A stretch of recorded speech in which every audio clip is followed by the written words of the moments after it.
So what we'll be talking about is there are quite a few things which we'll be covering, so don't get overwhelmed. And the supply chain security in the Kubernetes world, especially the CNCF world, is evolving, and these projects are changing very rapidly. And so whatever you're doing in your production environments, effectively you're taking a risk with few of these softwares. How many of you are running 6-store projects like these? Okay. So supply chain security is becoming one of the critical factors over the last 1 year. We have seen quite a bit of customers having supply chain attacks, and the number of attacks have been increasing. It could be, the vulnerabilities could be introduced at the build phase, coding phase, build phase, deployment phase, and once you're deployed, even existing. There are new vulnerabilities, especially if you're dealing with a lot of JavaScript and JavaScript ecosystems. You'll be at home with all the vulnerabilities which keep coming in, and you'll be deploying everything. So one of the things what's happening right now is over the last few years, you've been hearing about DevOps, and then it evolving into DevSecOps, and the security roles have been the security roles and responsibilities have been evolving. Before, you used to have dedicated security engineers. You still do have those in certain organizations. But right now what's happened is security has become everybody's responsibility, whether you're a developer, you're a sysadmin, platform engineer, SRE, or even someone like an engineering manager who has to take decisions on what software to introduce and how. The second thing is the government regulations and is becoming more and more enforced. Before, they were just saying that, like, don't deploy malicious code and all, but now it's been enforced in many regions, like in EMEA or US and all. Right now there's a White House directive about what kind of software can be deployed in US government projects, and even in India, the personal data privacy bill coming out, and even in Australia there are various government enforced regulations which are changing. So what this one has been doing is it is impacting the way we look at software, the way we write software, the way we deliver software also. Okay, and also obviously many companies are obsessed with security, and they have the security first approach in all their things. The way Red Hat is approaching is there's a lot of thriving community around the security, and Red Hat was always known for from its RHEL days for being more secure and responding to security vulnerabilities very fast and effectively, even if you're working with competitors. So we've been doing quite a bit of disclosures, and we've been working with the communities right from bugs like Spectre and speculative execution bugs, and even recently, any of you who were affected with the TZ bug, XZ bug, it was a very good case of a social engineering attack on a prominent open source project too, right? So these are few of the projects you might be using or you might be testing out within your Kubernetes ecosystem and environment. So quite a few projects are supported by the Linux Foundation, and then you have projects, the Red Hat App Studio, and also StackRox. Few of these are Red Hat projects, and few of these are evolving to be one of the patterns in which you see companies adopting these open source projects, right? Because these projects are evolving at a very rapid pace, they also require a lot of contributions from engineers who can contribute code to the production environments. I'll be sharing the slide later, but these are few of the projects which we'll be speaking about today. So effectively what you've been doing, like, you're coding, you're building, you're deploying, you're monitoring, and your target environment can be anywhere. It could be a Kubernetes cluster on the hyperscalers, or it could be a private Kubernetes cluster on OpenShift, or it could be a combination of, you have a hybrid cloud deployment where 80% of your infrastructure is in your own private cloud, and the other 20% are on the public clouds. Or even edge nodes, so right. So this is the way it is looking, and many of you would have already invested in certain tools, and not just like Tekton, right? So Tekton is where we are pushing most of the way how pipelines need to be, but there are many organizations which have already invested in various DevOps pipelines. It's very difficult for them to move away from those tools just because the processes, there's a better tool or its tool has been mandated that way. But this is something which you will be hearing, like if you're dealing with customers or if you're dealing with within your own organization, there might be different silos where they are using different kind of build and pipeline tools. So one of the projects which we have been heavily investing is the Project 6 Store. We'll come to it in a bit and how all of these things interact. But first, let's look at how the process changes. So most of you would be familiar with this kind of a generic developer process, where you're coding, you have some kind of dependency management within your source code, and you're also maybe you have adopted containers, obviously, because most of the audience here are for Kubernetes way. Maybe you're deploying your container runtimes either as Docker runtime or a cryo compliant one like Podman, and then you would be checking it. You would be committing your code to a Git repository, and then from there you would be pulling your changes, applying some build changes along with Maven or other dependency management depending on which programming language you're using. And also you're going to pull the base images and do your container builds and then push to registry, and from registry you're deploying it. On a high level, this is the way in which most of the organizations used to develop software. The way it changes when you're trying to introduce secure supply chain is something like this. You have this same way in which you can look at it before. So these are a few of the Red Hat logos, but all of these are popular open source projects which I showed earlier. They're a combination of that. Even if you're not an OpenShift customer, you can still run those projects, right? So the way this one changes right now is the developers are going to develop in the same way. They're going to develop in their editors, either which is on their own workstations or a hosted instance like DevSpaces or a Cloud9 kind of instance, okay? But what's going to change is as soon as you, there is an emphasis on catching the bugs or especially security bugs at the development phase itself, right? So you want to know within your code bases or you're dealing with legacy code bases, what are the kind of errors you can catch at the code phase. So there's a lot of emphasis on shifting left from the security perspective. And also you're also continuously scanning the dependencies here. You might be using some JFrog Artifactory, SonarQube, or anything which comes within that own hyperscalers tools, right? And then you're trying to catch most of the bugs at the coding phase. So this is one of the responsibilities of the developers. The second phase is the developer is also going to build. So you need to find a place where you can get a trusted content. So that is one of the critical aspects. So do you trust the sources from where you're going to, from where your application developers can deploy their applications with confidence, right?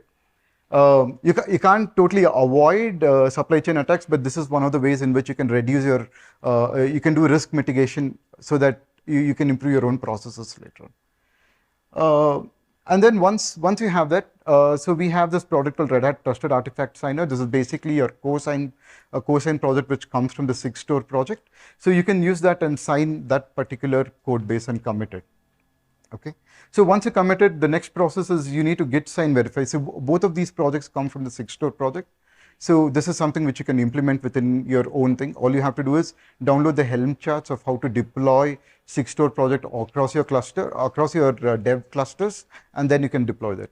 So after that, it's the same process where you're trying to package your application. Once you're verifying is the person who signed is the person or the group which signed the code commit, the same person, are they authorized to sign that, and are they authorized to verify that build? And after you build, obviously you do a container build for your package, and then you need to co-sign the image, okay? So even this one comes from the 6 Store project. You need to co-sign the image, and before you push to the registry, you need to generate a software bill of material. How many of you have heard of Tom SBOM?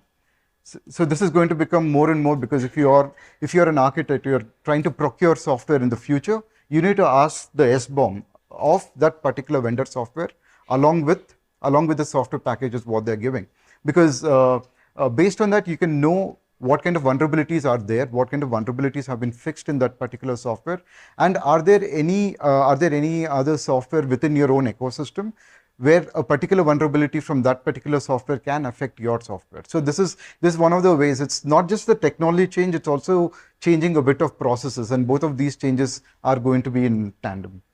And the other phase is once you do this, you're going to push it to your registry, and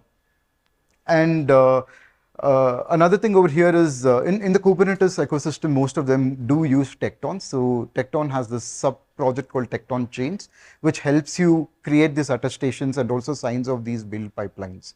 So this is one of the projects. Red Hat OpenShift Pipelines is a combination of few projects, Tekton being one of the popular projects. And along with, if you're doing GitOps kind of workflow, it also includes Argo CD and other flows. So all these components are open source, right?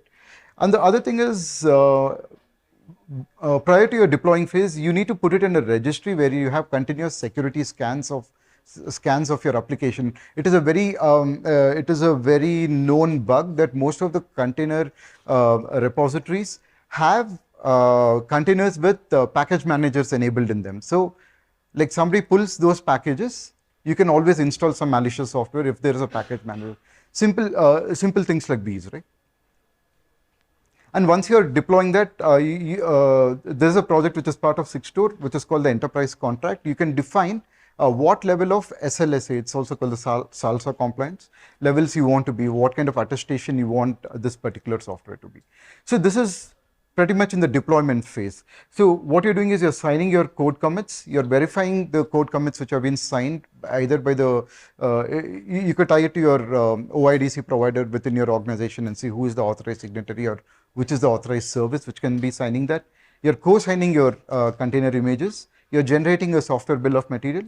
Once you deploy, you need to continuously monitor. So whichever container registry you're using, run some kind of a container scanning continuously on those images, and then you deploy those using a GitOps pipeline or Argo CD workflow to your environment. And post that, you're going to anyway deploy to one of the production environments or pre-prod environments within your. So you need to continuously monitor your deployments for any bugs which might encounter at that time when it is. So we do have a open source project called StackRox, which is the product of it is Red Hat Advanced Cluster Security, which runs operators across your production databases, and it continuously looks for some kind of like say if compliance errors are there, you need to enforce certain kind of compliance like the HIPAA compliance or any other compliance on that particular nodes or servers. You can do that using the advanced security cluster, but you can also run StackRox, which is the open source tool equivalent of it. So this is how the workflow of what happens in the backend. This is the Sigstore ecosystem. You have the Flucio, Cosign, and Record. These are the three major projects which are part of the Sigstore ecosystem. Okay, so the way it works is this is, I don't know if you can see it. So the developer initiates the signing process. So he requests for a certificate from Flucio, right? From Flucio issues the certificate and he co-signs the artifact. And the third step is he co-signs the artifact with a certificate. And then if he chooses, he can verify the co-signed certificate with the artifact. And then he's going to log and he's going to provide log in a record format. It has its own format to check your enterprise contract, what kind of security rules you are enforcing within your organization. And then the developer consumes that artifact with the integrity and the provenance. So this is how it works in the backend, right?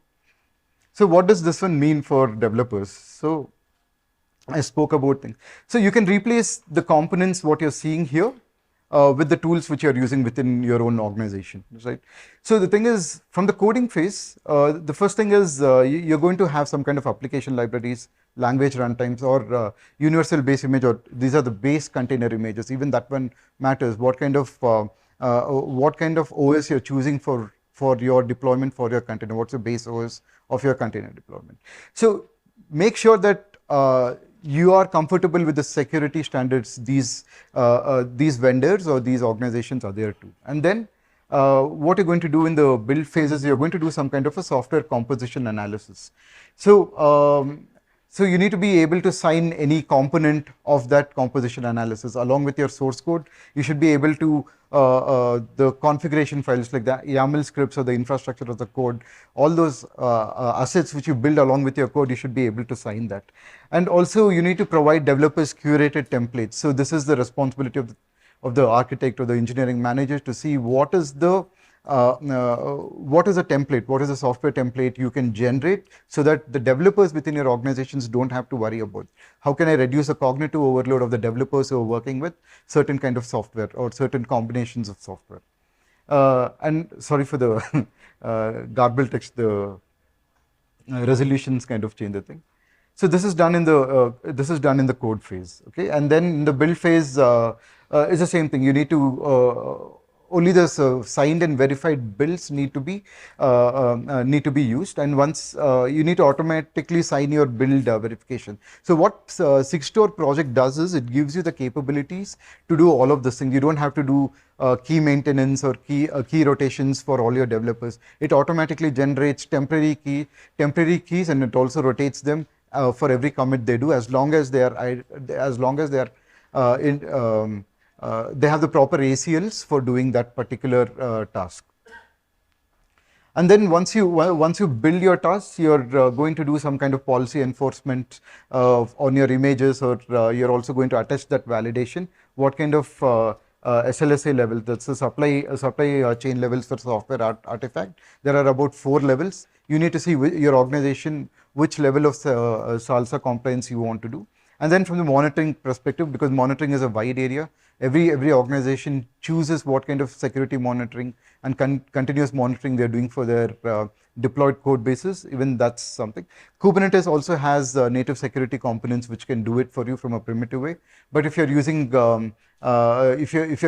your production environments in a more compliant environments, like say defense projects or banking projects or financial projects, they might have certain tools certain vendors which you might have to work with. So this is the way in which you need to work with. So like for example, if you know what kind of a CV, you can know the blast radius of what this particular vulnerability might affect your code bases with, because in a typical Kubernetes clusters, you might be working with legacy code within some namespaces. You might be working with the newer code bases in the other namespaces, and most of the time you need to secure your internal network policies of Kubernetes clusters along with that. So what I'll do is I'll show you a recording of how this one could be implemented within your organization.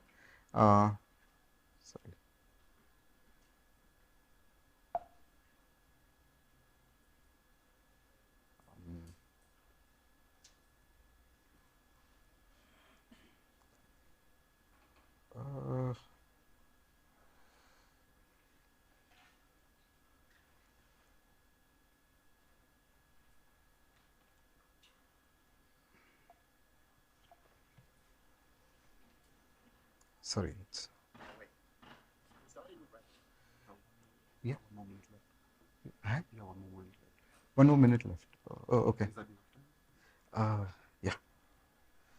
Okay. I'll show one part of it, and then you guys can come down to the Red Hat booth for the demo. I could show it in detail. So what do I mean by this?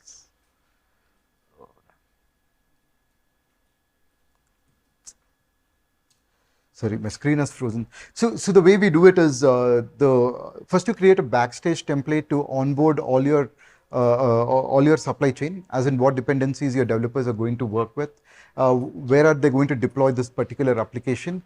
You can create out that a backstage environment, and based on the backstage environment, so what you have done over there is you're giving the code repositories and the exact places where the developer could be developing. So that would mean the platform engineers are going to create the manifests for what a Argo CD pipeline should look, and keep it in a single template, a backstage template, which can be shared across all the developers within your organization. So what this one does is the developer need not know that he's building secure supply chain. All he has to focus is on coding of his own application.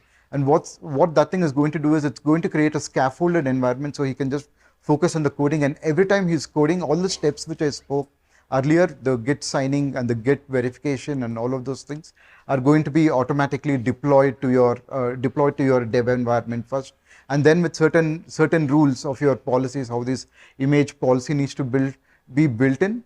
So he can deploy it to the pre-production, and then you can have certain kind of enterprise contract enforced to that build pipeline, and that one can take you to production. But they would be working with a single template where both the developers and application engineers and your platform engineers can be working together. So I'll stop over there, but you can definitely come down to the Red Hat booth and we can show you how to configure this in the environment.